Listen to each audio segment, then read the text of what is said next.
This Steve Jones Show podcast is now loading. The Steve Jones Show podcast is presented by Sunbury Motor Company, Purdy Insurance, Brewers Outlet, and NIL Game Changers.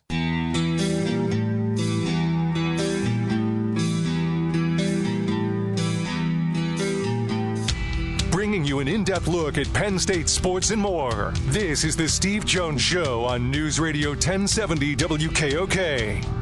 The Steve Jones Show is presented by NIL Game Changers, Sunbury Motor Company, Purdy Insurance, and Brewers Outlet. Now from the Sunbury Motor Studio, here's Steve Jones. This half hour being brought to you by Purdy Insurance, Market Street in Sunbury. Go to purdyinsurance.com. Auto, home, life, business, boat, motorcycle, RV.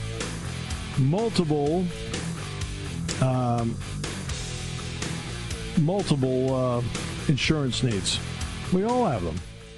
All right. Well, how do you handle it? You need to go to the pros. They're great people. Great people that happen to be great pros.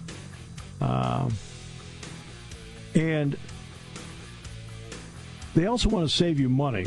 Now, that's important, always. So it may be going across state lines, where permissible. It may be bundles, but they'll try and save you money. Next up, they also will update your policies because customer service means everything to them. And they also want to give back to the community.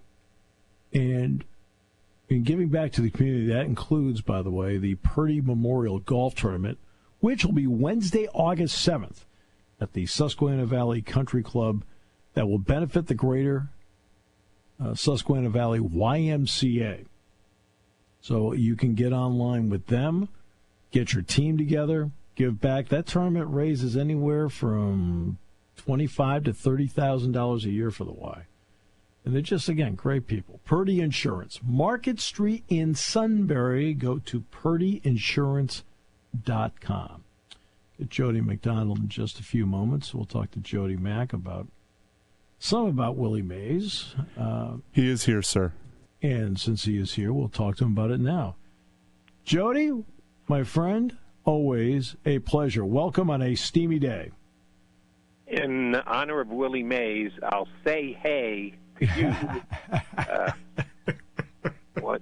The all-time greatest baseball player I've ever seen. And I didn't get to see him in his prime, but I did get to see last couple of years in San Francisco and his 1 year with the Mets. The best all-around baseball player who I believe ever, and certainly the best all-around baseball player I ever saw play. Yeah, I mean, we always talk about the five-tool player. Well, to me, he is the five-tool player. After that, there are others that try to be. I always thought he was, because I saw him play too. I thought he was the five-tool player. It's a phrase that has been used in baseball language for decades, and the decades longer than you and I go back, well before, during Willie's time, and has just used that much more these days. And that's usually used about guys coming through the system when you're trying to evaluate what kind of potential a guy has. You grade him on all five of those scales: ability to hit with power, ability to field, ability to throw, and ability to run. Mm-hmm. Willie Mays, on the scouting scale that my father always used, it was 0 to 8. If you ask me why it was 0 to 8, not 0 to 10, I couldn't tell you, but it was 0 to 8. 8 was the highest grade you could get. Yeah. For me, Willie Mays was an 8 in all five categories. What about the mind of Willie Mays? He always seemed to be, at least when I watched him, the smartest guy in the field, knew how to run the bases, knew what base to throw to, knew what the situation was. I'm going to guess that the mind was an 8 as well. Agreed. My father, a quick funny story for you. I was doing the WIP morning show this week, so I was going to bed earlier than I usually do. And I got up in the morning and I had a text from my dad at 12:37 a.m. My father's not up at 12:37 a.m. anymore. When you see something like that, you get all worried. Because why would my father be reaching out this time? And I didn't get a chance to call him back till the next morning. He called me after midnight just to talk about Willie Mays, because he was with the Mets when he was traded there. He worked Polo Grounds and Ebbets Field, where Willie played hundreds of games as a Giant against the Dodgers, and he just wanted to talk about his greatness and tell me, in case I didn't remember, that he was in the Polo Grounds the day that Willie Mays made one of the most famous catches off Vic Wertz in the World Series. Yep. And he said, I was working that day in Ebbets Field as an usher, and he got to see it with his own two eyes. But he said, it was about 500 feet from where I was, because he was working behind home plate, and Mays made the catch in straightaway center field more than 500 feet from home plate. And it wasn't just the catch, Jody. It was the throw. Right. I mean, that's the part that, like, every time I watch it, go, he knew exactly where he wanted to throw it, and he got rid of it so fast. The throw was unbelievable. And it was like Willie made most of his throws sidearm. Yes. Which flew in the face of what you were supposed to do. Now we look at regimented quarterbacks and have to release the ball just the same way. It's the reason why Patrick Mahomes wasn't the number one pick in the draft the year he came out, because he would throw from all these funky angles, and some scouts debated whether he could do it. I guarantee you there were some scouts that said, this guy's never going to be a good center fielder because he throws everything sidearm. He's the greatest center fielder in history of the game. Yeah, no question. The Mets, when your dad was there, did acquire him, so it was at the end. What are your recollections, and then maybe your dad's recollections, of the pluses of Willie Mays going to the Mets, but also the fact that we all know it was the end? Well, the Mets didn't care that it was the end. They were hoping to make a playoff/World Series run, which they did, and went to the seventh game of the World Series and came up short against the A's. But they knew that Willie was going to step away at the end of the year, and he wanted to finish his career back in New York, where he started with the New York Giants before he went out to San Francisco. So there was no long-term implications. It was just for the end of that season, so it didn't matter that he was going to retire after the year. He surely wasn't Willie Mays of the 50s and the 60s that the Mets were acquiring in 1973, and he shared center field with Don Hahn, a name that is probably pretty forgettable. I remember. One thing that always annoyed me, World Series against the A's, there was a ball that Willie Mays struggled badly under in center field and couldn't come up with the catch. And it was absolutely a catchable ball. And people said afterwards that it was because Willie was 43 and shouldn't be playing anymore. He lost it in the sun. Right. That could happen to anybody. A 23-year-old, a 33-year-old, a 43-year-old. It had nothing to do with Willie not being the same player he had been previously. He just got the Mets got a bad break that day that he lost that ball in the sun. And I thought the critique and criticism of him at that time and ever since has been way out of bounds. I'm so glad you told that story, because that's what I always understood, that he actually lost it. But the narrative, and you and I both know what narratives mean, the narrative was, oh, well, he's gone. He can't do it anymore. And it was like exactly the opposite. It ended up that it was a simple thing that Don Hahn would have had trouble with. Exactly. Yeah. And Hahn was a hell of a center fielder in his day. Oh, yeah, he was. Willie Mays, but a hell of a center fielder in his own. Yeah. If the ball lined up with the sun the way it should have with Don Hahn, he would have lost it too. I think the Mets were 83 and 79 that year, something like that. And they got just over 500, but then went into the playoffs and won, which got them into the World Series. And they were up 3-2 heading back to Oakland. And there was much second guessing about whether he should use Tom Seaver on 3 days rest. Yogi Berra is the manager, and he decided to stick with his rotation. And the Mets did come up short those last 2 games in Oakland. I mean, the Mets are in the race, and of course, they've won in '69, but they're in the race. But what did it mean to the fans of New York beyond being in the race that Willie Mays was back on an everyday basis? It was certainly a boost to Met fans. Now, they had won the World Series in '69 as the Miracle Mets, but then it dropped backwards, and they had this chance this year, and people thought Willie could be, quote-unquote, the missing piece. And he played well. He didn't play anywhere to the Willie Mays standards, but he hadn't played like that for the Giants either. So everyone knew that it was an advanced age version of Willie Mays, but he made a big addition to that clubhouse and gave a lot of confidence to the players around him, and he was one of those guys you talked about, his baseball acumen and how smart he was in the field. he also knew how to handle his teammates, and he pumped up some of the young guys the Mets had on that team, and that's why it was a smart acquisition. The guy they gave up, Charlie Williams, who I remember my father telling me he's a pretty good prospect at the time, and pitched for the Mets that year, had just gotten up to the big leagues, stuck around for 8 years in the big leagues, was never a big-time pitcher, but, hey, if you're in the big leagues for 8 years, you're doing something right. Yeah, I mean, no question about that. Oh, the other irony, of course, is that this would be something that your dad would probably know all about. Who's the guy who was on deck when Bobby Thompson hit the home run? It's Willie Mays. Right. He was very young Willie Mays, as a matter of fact.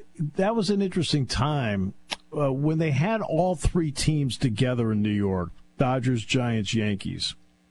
What did your dad tell you about that time of baseball in the city of New York? And he was still working at Ebbets Field at the time. Yeah. He hadn't gotten into the big leagues yet. He started with the Mets in 1962 when the Mets started as well. So he was still just a guy working the turnstiles and ushering and stuff like that. It was the heyday. It was the best that New York ever had because the Dodgers were very good, the Yankees were outstanding, and the Giants had guys like Willie Mays. And they weren't getting too many World Series or winning championships, but they were always a tough-like team with Mays as a member of it. There's the famous song about Willie, Mickey, and the Duke, the three center fielders, all Hall of Famers playing in New York at the same exact time, which became very famous. Yeah, I would say those are the halcyon days of New York baseball. There's a lot of ways. See, Willie Mays is real to you and I because we watched him play, and really real to you because you were there seeing it all the time. Is it interesting that in some ways he's almost like a figure of mythology because it's been a long time since he played? For some, yeah, it is. Maybe not for you and I, because you're right. We had first-hand experience as youngsters, but good enough to remember. We're still young. That can only look up his numbers in baseballreference.com and be able to see how great he is. And for me, guys like Babe Ruth certainly played before I played. Right. But my father was a youngster when he played. So you have the people that you trust who are older than you to be able to fill in the blanks for you, tell you just how great a guy was. Yeah. Anybody ever wants to ask me about Willie Mays, I'm going to tell you he's the most well-rounded player I ever saw play the game. Yeah. We're still young, by the way. I just thought we fake it well, Steve Jones. Yes, we do, Jody Mac. We do fake it really well. But guess what? Might as well think it. Might as well think it right now. Hey, fake it till you make it. I love that phrase. Exactly. So just a couple quick notes on some other things going on. Phillies have hit kind of a little bit of a rut, really, for the first time. It's 162 games. You're going to hit a rut. Is it any coincidence it happens with JT out of the lineup? Oh, no. I think that's a big part of it. There were a couple guys, like Nola was due to have a bad game. He did. And Wheeler was due to have a bad game. He did. They just happened to have him back-to-back at the same time, so it looks a little worse than it actually is. They're fine, and Realmuto was back with the club, and some of the media got a chance to talk to him. He says he thinks he's going to be back in 3 weeks, which would be shorter than what Dave Dombrowski led on and what it usually is for recovery time for the surgery he had. But you can never put a hard and fast number on that because the tear's the tear, and we don't know exactly how much of the tear had to be repaired. So if he's back in – and I'll even go so far as to say take it to the All-Star game, which means more like 5 weeks, and let's say he misses 30 games. They can get through the 30 games. Their catching is certainly not the same it is with JT, but it's major league level, and if everyone else picks it up a little bit, they'll be able to keep the Braves at bay. Yeah, I mean, again, the starting pitching continues to be phenomenal. They do get, here's a guy that's not in the lineup. We talked about Turner and JT, but Brandon Marsh has been out too. Just as a guy that may not be the star, what does he mean when he's out there? Well, now it's very important because they've decided to put the Rojas experiment on hold by sending him down. And I was very outspoken coming out of spring because he got off to a terrible start in spring. And people go, he's not coming north, he's not coming north. I said, yeah, he is. They want him to be their center fielder. and they gave him 3 months' worth of rope, and he wasn't doing everything they expected him to do. So they decided for both his own future and the Phillies' current need to stay games ahead of the Braves, it'd be better to send him down. And that means Marsh is going to be in center field most days. They'll put Pache out there every once in a while against a tough left-hander because Marsh really does struggle against tough left-handers. But he's darn close to an everyday center fielder. So, yes, they need him to stay healthy from here on out. And in order to make this lineup whole the way it is, last year Bryce Harper became a first baseman. You've now seen Harper in the second season of doing it. What kind of fielder is he defensively at first? Because you and I both know that the Tino Martinez and the Mark Teixeiras of the world can suddenly make an infield exponentially better. So what kind of first baseman's Harper been? He's not that kind of first baseman. The guys you the Keith Hernandez, the Mark Teixeira, the world. No. He's not that kind of first baseman. What he is much better than Rhys Hoskins, because Hoskins was a well below defensive first baseman. Mm-hmm. I would say Harper's average, and if you push me and say, no, Jody, you got to go either slightly above or slightly below, I'd probably go to slightly above. He's a slightly above average fielding first baseman. And for a guy who's only been doing it for not even a full calendar year, that's not bad. And never been a first baseman before in his life, always an outfielder. To expect more than slightly above average would probably be pushing the envelope. He's good. He's solid. Slightly above average at first base. So the Phillies are good defensively there. So let me ask you something, because I always love hearing your perspective on it. As somebody who grew up around the game, what do you love about today's game, and what do you miss from the way the game was played a couple decades, 3-4 decades ago? I'll give you what bothers me some about today's game. And people, I got into an argument on WIP the other day. They're saying the pitching is so much better with the spin rate and the velocity and everything else. And the batting average is down. You back it up 20 years ago, just the overall league average to what it was 20 years ago is down 20 points, which is pretty damn significant. But, it's not down. Runs scored. Right. So does it matter if your batting average is 20 points down as long as you're scoring the same exact number of runs? And they're scoring more runs because it's a boomer bust game. It's home runs and strikeouts, and that wasn't always the case. And there are still some guys who make great contact. I think it's probably because they can't generate the kind of power that would need be to be a 25 home run hitter. Anybody who's got that kind of muscle and power, they try and make into a 25 home run guy. Yeah, that does bother me, because I thought the game was just more pleasant to watch, more strategic to watch, and second guess as well, instead of the home run-based game that we've got now in Major League Baseball. What do I miss? What I like about the other than the fact that they put the ball in play? Yeah, they leaned on starting pitching. At some point, it became a bullpen game, and it is for all 30 of the Major League teams. There isn't one team like Billy Martin back in the day said, I'm going with a four-man rotation. When everybody else was doing five, he said, I don't care, I'm spitting in the face of it. And he rolled his four starters out there every single day, and he made the playoffs with that team. Nobody's going to do that in Major League Baseball today. It's become such an analytical game. You open yourself up for criticism and second-guessing if you wanted to try and go back to something old school. Yeah, I'll give you two quick things. One, about a strikeout's like any other out. Wrong. You put the ball in play, things happen, or could happen.